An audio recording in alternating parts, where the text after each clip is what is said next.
أعوذ بالله من الشيطان الرجيم بسم الله الرحمن الرحیم افغیر دین اللہ، کیا یہ لوگ اللہ کے دین کے علاوہ یبغون کوئی اور دین تلاش کرتے ہیں؟ وَلَهُ، حالانکہ اسی اللہ کے لیے اسلم فرمانبرداری کرتے ہیں من فی السماوات والارض، جو کچھ بھی آسمانوں میں ہے اور زمین میں ہے۔ زمین اور آسمانوں کے درمیان جو چیزیں بھی ہیں وہ سب اللہ کی فرمانبردار ہیں، اس کے باوجود اللہ کے دین کے علاوہ دین تلاش کرتے ہیں۔ اور طوعا و کرہا، یہ جو زمین اور آسمان کے درمیان اللہ کی فرمانبرداری کرنے والی چیزیں ہیں، یہ خوشی سے کریں یا جبرن کریں، اللہ کی فرمانبرداری کریں گے۔ وَإِلَيْهِ يُرْجَعُونَ، اور اسی اللہ کی طرف ان سب چیزوں کا لوٹایا جانا ہے، سب لوٹ کر اس اللہ کی طرف جائیں گے۔ قل، اے میرے نبی، اے میرے پیغمبر، آپ کہہ دیجئے، اعلان کیجئے، آمنا باللہ، کہ ہم ایمان لائے اللہ پر، وما انزل علینا، اور اس چیز پر جو اللہ نے ہم پر نازل کی، وما انزل علی ابراہیم، اور اس پر بھی جو اللہ نے ابراہیم علیہ السلام پر، واسماعیل و اسحاق و یعقوب، اسماعیل، اسحاق اور یعقوب علیہم السلام پر اللہ نے نازل فرمائی، والاسباط، اور اللہ نے جو ان کی اولادوں پر نازل فرمائی ان سب پر ہم ایمان لاتے ہیں۔ وما اوتی موسیٰ و عیسیٰ والنبیون، اور جو کچھ دیا گیا موسیٰ علیہ السلام کو اور عیسیٰ علیہ السلام کو اور تمام نبیوں کو، من ربہم، ان کے رب کی طرف سے، ان پر بھی ہم ایمان لاتے ہیں۔ لا نفرق بین احد منہم، ہم تفریق نہیں کرتے ان نبیوں میں سے کسی کے درمیان۔ وَنَحْنُ لَهُ مُسْلِمُونَ، اور ہم اس اللہ کے ہی فرمانبردار ہیں، ہم اسی کے لیے مسلمان ہیں۔ اللہ آگے ضابطہ بیان فرما رہے ہیں، وَمَن يَبْتَغِ غَيْرَ الْإِسْلَامِ دِينًا، جو شخص اسلام کے سوا کسی اور دین کو تلاش کرے گا، لے کے آئے گا، فَلَن يُقْبَلَ مِنْهُ، ہرگز اس سے وہ قبول نہیں کیا جائے گا، وَهُوَ فِي الْآخِرَةِ مِنَ الْخَاسِرِينَ، اور وہ شخص آخرت میں خسارے میں ہوگا، نقصان اٹھانے والوں میں سے ہوگا۔ سورہ آل عمران میں آیت نمبر 83، 84 اور 85، 3 آیتیں آج آپ کے سامنے تلاوت ہوئی ہیں، جن کا ترجمہ آپ نے سنا ہے۔ سب سے پہلے ربط آیات کیا ہے، پچھلی آیتوں سے ربط کیا ہے؟ اس سے پہلے اللہ تعالیٰ کے جو عہد اور پیمان تھے اللہ نے ان کا تذکرہ کیا، اور پچھلی آیتوں میں جو اللہ نے میثاق لیا تھا، وعدہ لیا تھا، اس میں ایک میثاق النبیین ہے، نبیوں کا میثاق۔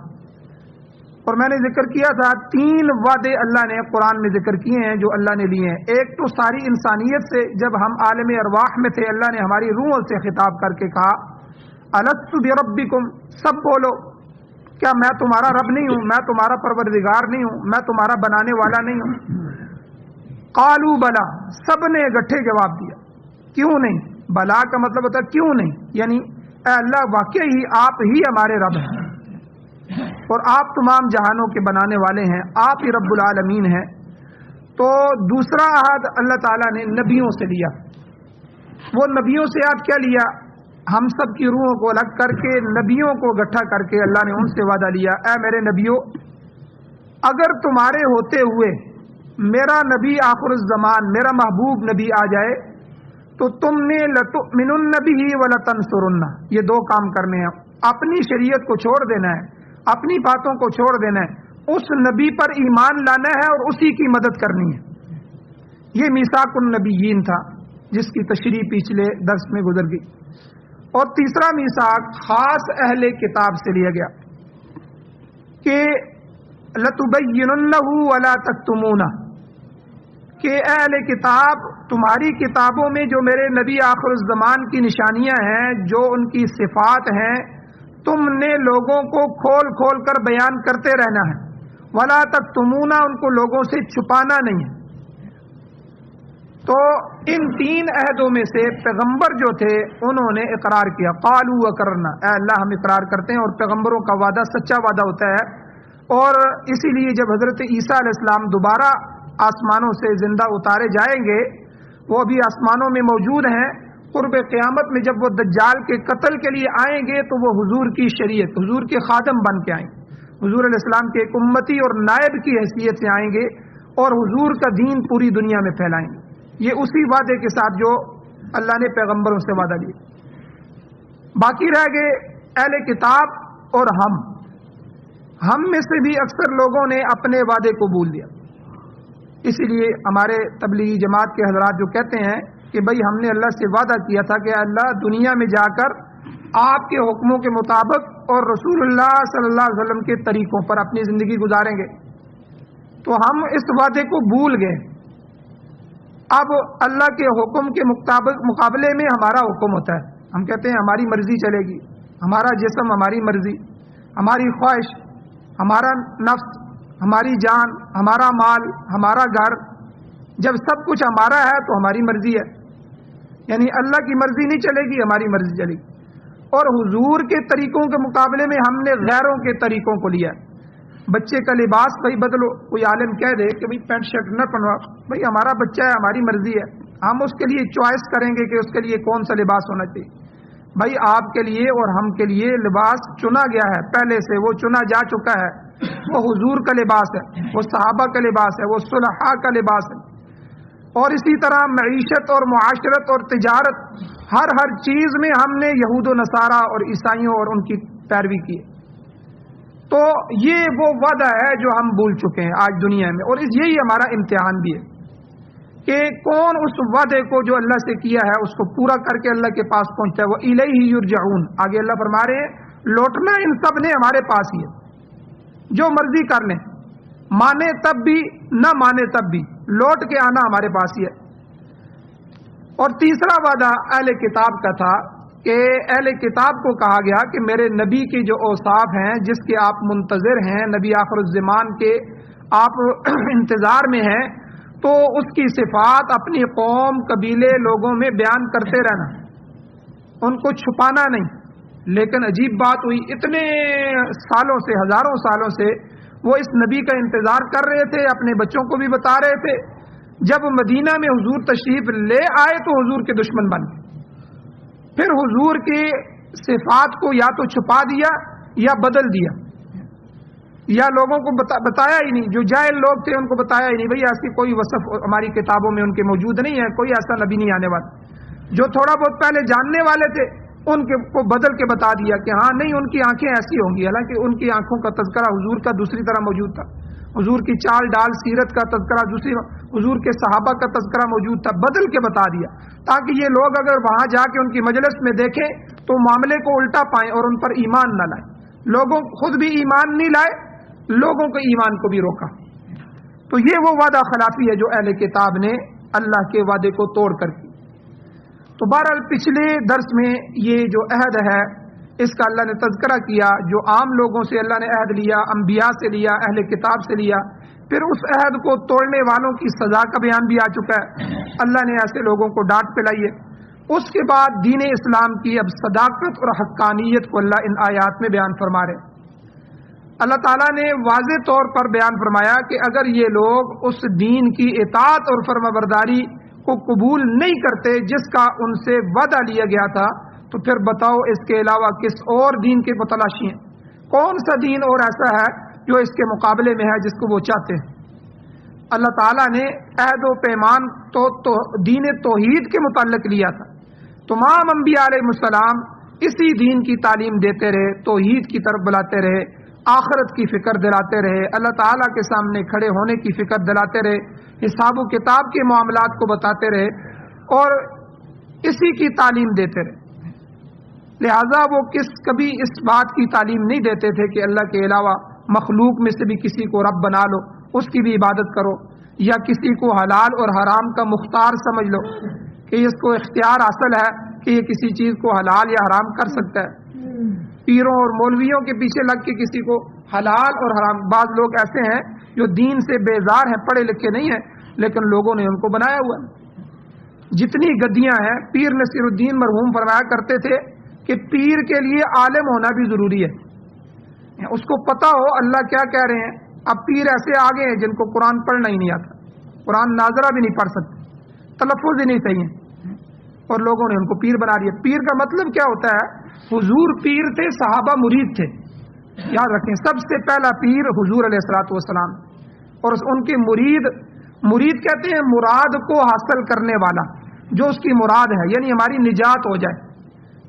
پیر جو ہے وہ اصلاح کرنے والا ہوتا ہے۔ اس کی مثال علماء اس طرح دیتے ہیں کہ دو بیماریاں ہوتی ہیں، ایک بیماری ہوتی ہے جسمانی، ایک بیماری ہوتی ہے روحانی۔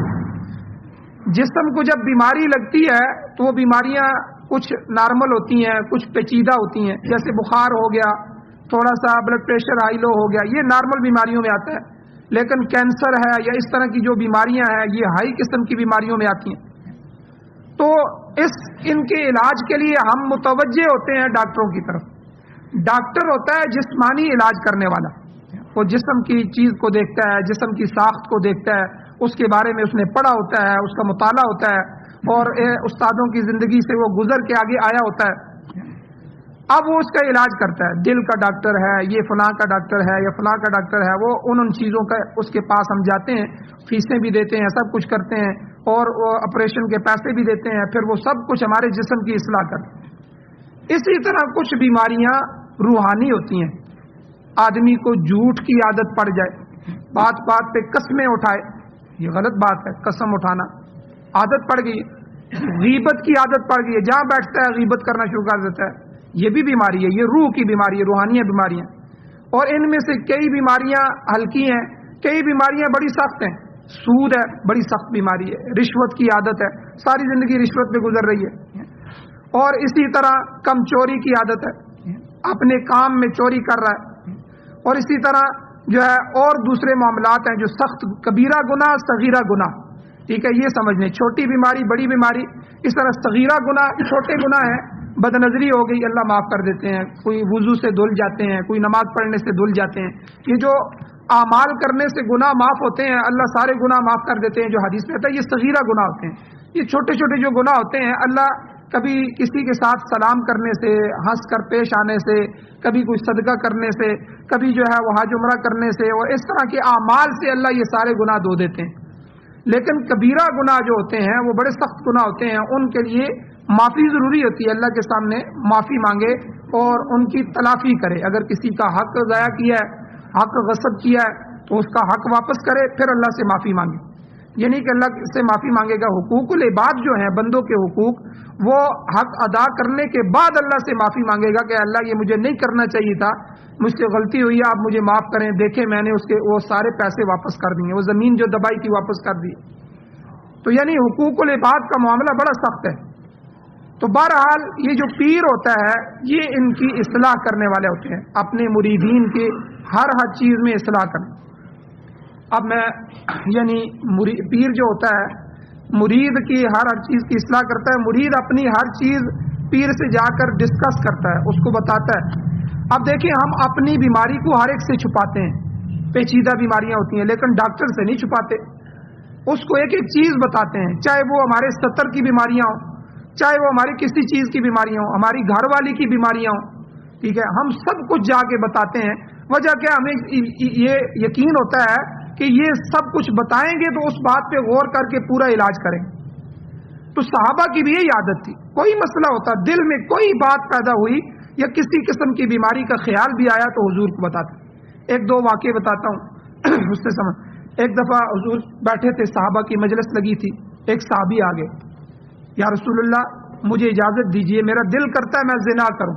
دیکھیں کتنا بڑا سوال، جب ان کے دل میں آیا تو انہوں نے کہہ دیا، اپنے پیر سے آ کے کہہ دیا۔ اب ہم جیسا کوئی ہوتا تو پتہ نہیں کیا کرتا۔ حضور صحابہ غصے میں آگے، بیچ میں بات ہی ایسی تھی، اتنی بابرکت مجلس ہے، پھر حضور ہے، پھر حضور کے سامنے آ کے بات کیا کر رہے، لیکن حضور نے خاموش کروا دی۔ اب دیکھیں ان کو سمجھایا، دو عمل حضور نے کیے، حدیث میں آتا ہے۔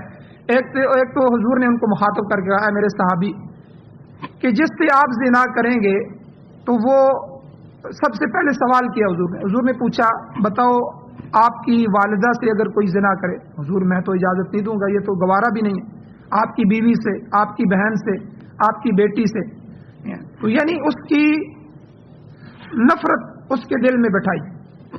تو حضور نے فرمایا دیکھو جب تم کسی سے زنا کرو گے، وہ بھی کسی کی والدہ، کسی کی ماں، کسی کی بہن، کسی کی بیٹی ہوگی۔ صحابی کہتے ہیں میں اس عمل سے رک گیا۔ اب دیکھیں یہ عمل سے تو رک گیا، لیکن اندر کی خواہش ایک الگ چیز ہوتی ہے، اس کا بھی علاج ضروری ہے. بندے کو سمجھ آ گئی, بندہ اس سے رک گیا. اب حضور نے اپنا ہاتھ ان کے سینے پر مارا, یہ وہ عمل ہے, اور اللہ سے دعا فرمائی. صحابی کہتے ہیں کہ جب حضور کا ہاتھ میرے سینے پہ لگا تو وہ جو خواہشات تھی اندر, میرے باطن کی ایسی صفائی ہو گئی کہ اس کے بعد کبھی میری زندگی میں مجھے کبھی گناہ کا خیال ہی نہیں آیا. یعنی ایک تو حضور نے سمجھایا, دوسرا وہ توجہات جو ہوتی ہیں اپنی توجہ ان پر ڈالی اور اللہ کی ذات سے دعا کی, تو اس توجہ اور دعا کی برکات سے اللہ نے ان کے باطن کی صفائی کر دی. اسی طرح حضرت ابو ہریرہ رضی اللہ تعالیٰ عنہ, آگے دوسرا واقعہ. حضور میں جو آپ کی حدیث سنتا ہوں, حدیث سننے کے بعد مجھے بھول جاتی ہے, پہلے یہ مجھے نہیں تھا. یاد رکھیں, حدیث میں سے صحابہ میں سے حضور کے سب سے بڑے راوی جنہوں نے سب سے زیادہ حدیثیں روایت کی ہیں وہ حضرت ابو ہریرہ رضی اللہ تعالیٰ عنہ. سینکڑوں احادیث ان کی ہیں حدیث کی کتابوں میں, یہ سب سے زیادہ. خود فرماتے ہیں کہ میں کوئی کام نہیں کرتا تھا, بس حضور کے دروازے پہ بیٹھا رہتا تھا. حضور کے جو حجرے تھے مسجد نبوی میں بیٹھا رہتا تھا. مجھے پتا تھا حضور کسی وقت بھی باہر سے تشریف لائیں گے یا گھر میں سے نکلیں گے. حضور کی عادت تھی جب کچھ صحابہ بیٹھے ہوتے تو منبر پہ آ جاتے. ہماری طرح لمبے لمبے خطبے نہیں ہوتے تھے. جب بھی اصلاح کرنی ہوتی جو ہے منبر پہ آ گئے اور کچھ بات ارشاد فرماتے, پھر حضور چلے جاتے. اور کئی خطبے حضور کے بڑے لمبے لمبے بھی ملتے ہیں, حدیث میں موجود ہے, لیکن اکثر خطبے مختصر ہیں. یعنی موقع کی نصیحت حضور علیہ الصلوۃ والسلام فرماتے تھے. تو کہتے ہیں میں اس انتظار میں رہتا تھا کہ اصحاب صفہ میں سے تھا وہ جو چبوترا جو ہے مسجد نبوی کے ساتھ تھا, جس میں وہ صحابہ پڑے رہتے تھے جو صرف علم دین کو حاصل کرنے کے لیے لوگ آ کر وہاں کھجوروں کے خوشے لٹکا دیتے. جس طرح آپ لوگ جا کر مدرسے میں کوئی بکرا دے رہا ہے, کوئی جو ہے آٹا دے رہا ہے, کوئی پیسے دے رہا ہے, کیونکہ طلباء اپنی زندگیوں کو وقف کر چکے ہیں. صبح 4 بجے 5 بجے اٹھتے ہیں, رات کو جو ہے 10 بجے کلاس ختم ہو رہی ہے, تو وہ سارا دن قرآن کو حفظ کر رہے ہیں, قرآن کی تعلیم حاصل کر رہے ہیں, تو آپ لوگ ان کی خدمت میں لگے ہوئے ہیں. تو اسی طرح یہ اصحاب صفہ جو لوگ تھے, ان کی تعداد 50 60 70 100 200 300 تک بھی حدیث میں آئی ہے. یعنی یہ بڑھتے کام ہوتے رہتے تھے. ان کا مقصد یہ تھا کہ حضور کا گھر تو یہی ہے, حضور نے آنا یہی ہے, فیصلے یہی ہوں گے, یا جہاد کے لشکر یہاں سے جائیں گے, جہاد کے لشکر آگے واپسی میں کارگزاری یہاں سنائیں گے, سب باتیں یہی ہونی ہیں, فیصلے یہی ہونے ہیں. کسی باہر سے کسی وفد نے آنا ہے تو اس نے مسجد نبوی میں آنا ہے, بات چیت یہی ہونی ہے. ہم نے حضور کی ہر سیرت کو, ہر سنت کو نوٹ کرنا ہے, بس اس کو یاد کرنا ہے. یہ صحابہ کی وہ قربانیاں تھی جو صحابہ اکرام نے ہمارے لیے, آپ کے لیے دی, کہ حضور کے ایک ایک قدم کو انہوں نے گنا, حضور کے ایک ایک جو سنت تھی, طریقہ تھا, انہوں نے ہم تک پہنچایا. حضور مسواک کیسے کرتے تھے, حضور اس طرح کرتے تھے, دانتوں کی چوڑائی میں لمبائی میں کرتے تھے. حضور کی مسواک کرنے کا طریقہ کیا ہے, حضور کن انگلیوں میں پکڑتے تھے. یعنی صحابہ کی نظر ہوتی تھی حضور کر کیا رہے ہیں, تاکہ کیونکہ نجات ان کو پتا تھا, ہمارے لیے مدار نجات ہی حضور کی زندگی, اور ہم نے آگے لوگوں تک پہنچانا ہے, یہ ہماری ذمہ داری ہے. تو اس لیے وہ ہر چیز کو نوٹ کرتے تھے, اور انہوں نے اسی طرح پہنچایا ایک ایک چیز کو. کس موقع پہ حضور غصے ہوئے, کس موقع پہ حضور مسکرائے تو حضور کے کتنے دانت نظر آئے, یہ بھی صحابی نے بتایا, اتنے دانت حضور کے نظر آ رہے تھے. تو یعنی ایک ایک چیز. تو حضرت ابو ہریرہ فرماتے ہیں کہ میں حضور کے سامنے پڑا رہتا تھا وہاں, اور کئی دفعہ بھوک کی وجہ سے یہ حالت ہوتی تھی, کئی دن بھوک کی وجہ سے کہ مجھے غشی کے دورے آ جاتے, بھوک ہوتی تھی, دورے پڑ جاتے. لوگ یہ سمجھتے ہیں کہ یہ مجنون ہو گیا ہے, جنون کا دورہ پڑا ہے, حالانکہ قسم اٹھا کے کہتے ہیں رب کعبہ کی قسم, وہ کئی دنوں کی بھوک ہوتی تھی جس کی وجہ سے ہم گر جاتے تھے. لیکن حضور علیہ السلام کے قدموں میں رہتے تھے. حضور کوئی ارشاد فرمائیں تو ہم اس کو اپنے سینے میں لکھ لیں, اپنے دماغ میں نوٹ کر لیں. تو کاغذ قلم اس وقت کم ہوتے تھے, اس لیے اس کو یاد کرنا ہوتا تھا, ذہن میں رکھنا ہوتا تھا. اب یہ حضور کے پاس آئے, آ کے کہا حضور پہلے مجھے ایسا نہیں ہوتا تھا, آپ کی ساری احادیث مجھے یاد ہیں, لیکن اب مجھے کچھ ایسا ہونے لگا کہ ذہن سے وہ محو ہوتا ہے, بڑی مشکل ہوتی ہے. حضور علیہ الصلوۃ والسلام کے پاس ایک چادر تھی, حدیث میں آتا ہے حضور نے اس کو دورہ کیا, چورا کیا, پھر